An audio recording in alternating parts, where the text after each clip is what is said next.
Alright, boys, we're back again with another episode of how to beat a 2000 and above player. Um, it was pretty tough last time. If you guys watched the first episode, we went into a Sicilian Alapin. I'm so surprised with how well I played. I mean, even though I blundered when the first 5 moves, I played pretty well for the first 7 moves, I would say. So let's do this. If it takes a while to find a game, I'll edit it out and I'll come back to you guys when we get a match. But so yeah, just to let you guys in, this series, it's just me.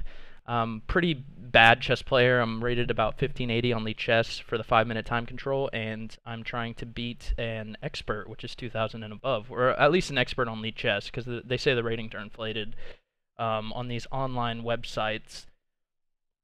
But I mean, either way it goes, 2000. I mean, I'm probably gonna get my ass kicked again. You guys are gonna watch me get my ass kicked, and you're gonna learn from my mistakes. So instead of me being a grandmaster and just telling you how to play chess, you're just gonna watch a 2000 just completely destroy me. And yeah, we're gonna try and get a win, but it's probably not gonna happen. And you guys are gonna see common 1500 blunders that you should not play. So hopefully you can learn from my mistakes.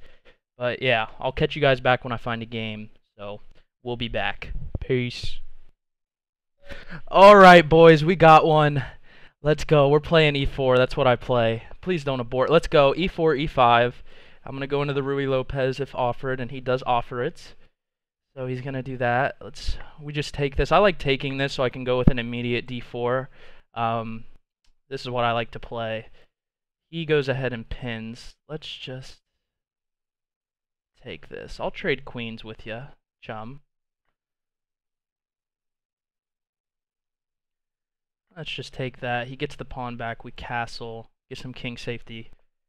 It doesn't seem like this is going too terribly right now. Should we develop?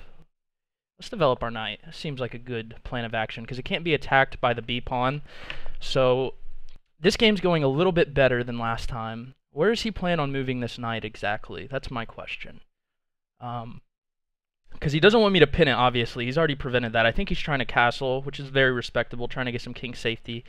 Let's just go ahead and develop. Let's just develop, get our castles in the center. Always a good idea to get your castles in the center. Are we going to attack this guy? What does he plan? Are there any traps here? I'm just going to play this. I don't want to get in time trouble like last time. We're just going to play. I'm not going to think too much. It's 5-minute. That's the whole point of 5-minute blitz games, is you don't think that much. So he's going to want to try and trade rooks here. Do I want to allow that? I could, but as soon as I play this, he's going to castle. As soon as I attack the g-pawn here, he's going to castle. And that'll be quite a wasted move. Well, if he castles, I can play bishop here and try and go for a very dubious checkmate. I don't think it's going to work against a 2000, but it's the only plan that I can seem to develop at this moment. Unless I want to bring my knight here and then jump from here in here and attack the queen. That seems pretty... Yeah, let's go with that. That seems more stable. Let's not go crazy. We're playing against a very good player. Let's not go nuts.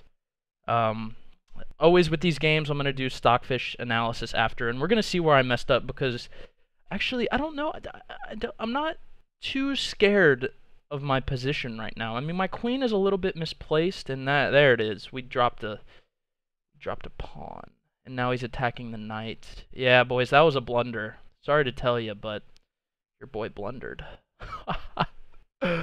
Oh, man. Okay, it's just a pawn, as the Ginger GM would say. Just a measly pawn for a positional advantage. Always good. But we blundered another one, so that's never good.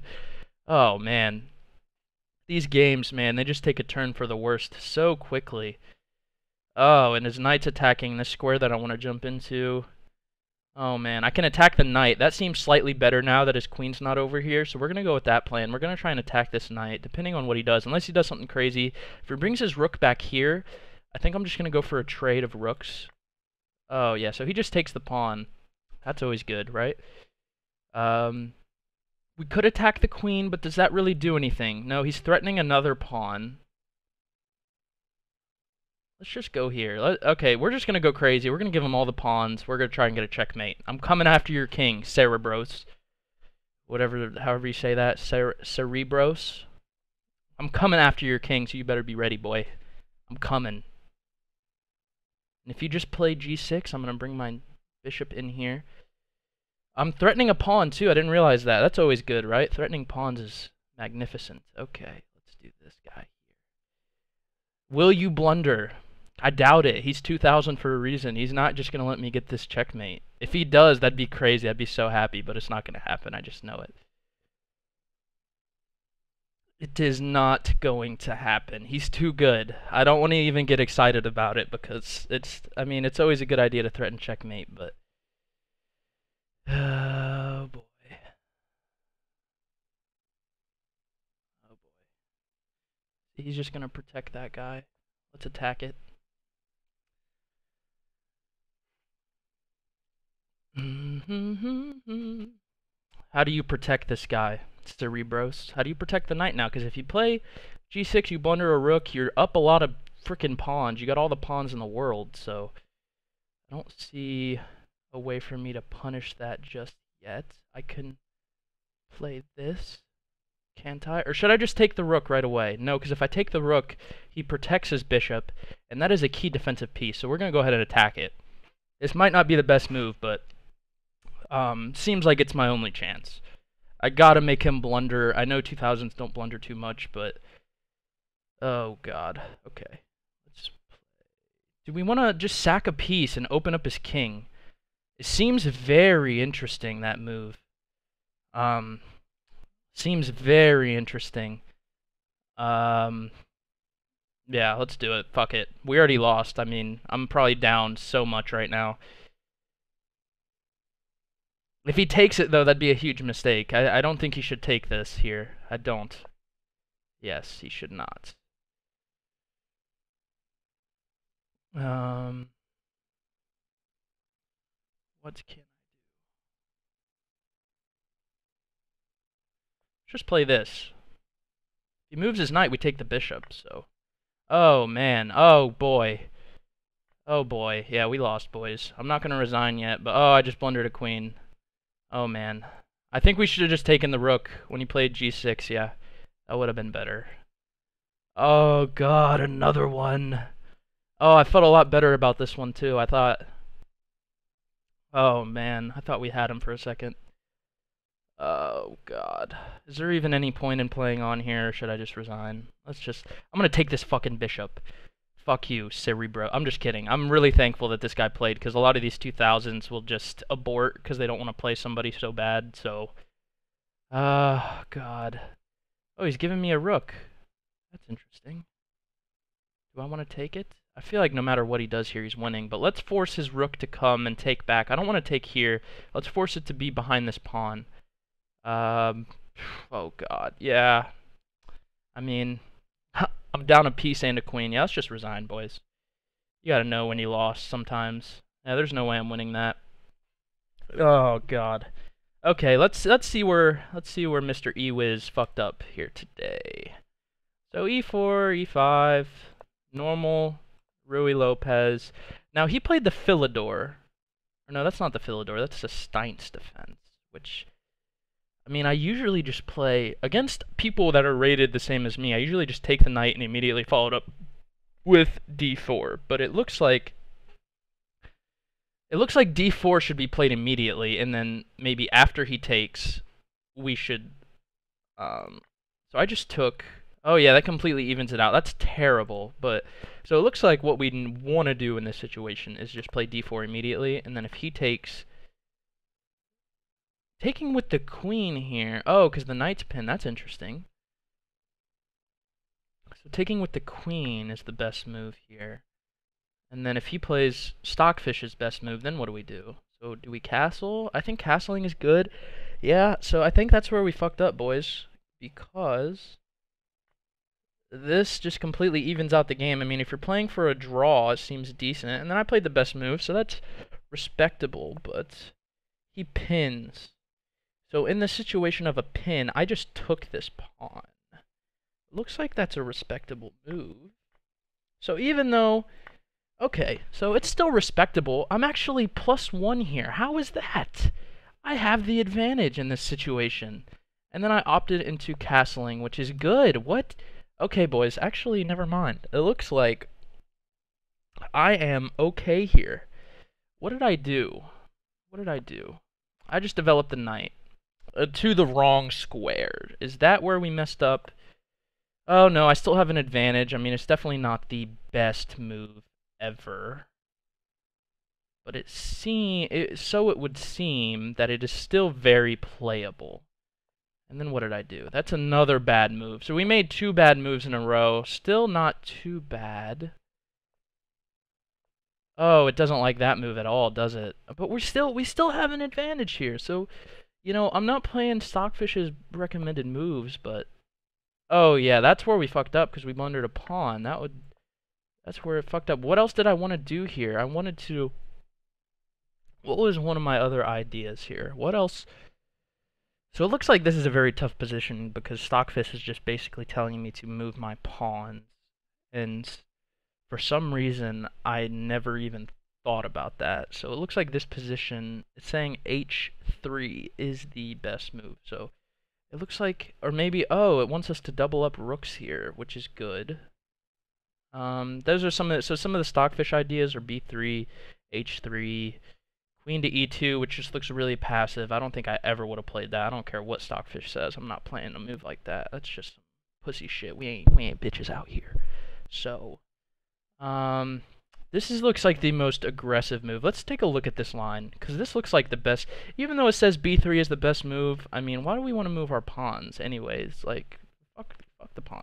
Well, actually, now that I think about it, he is attacking the a pawn, so the most stable move would be b3, but then it leaves this knight kind of weak. Well, fuck it. Let's look at this line. We're going to look at this one instead, because it actually looks like there's no refuting that that is the best move, because anytime you can avoid losing material, I mean,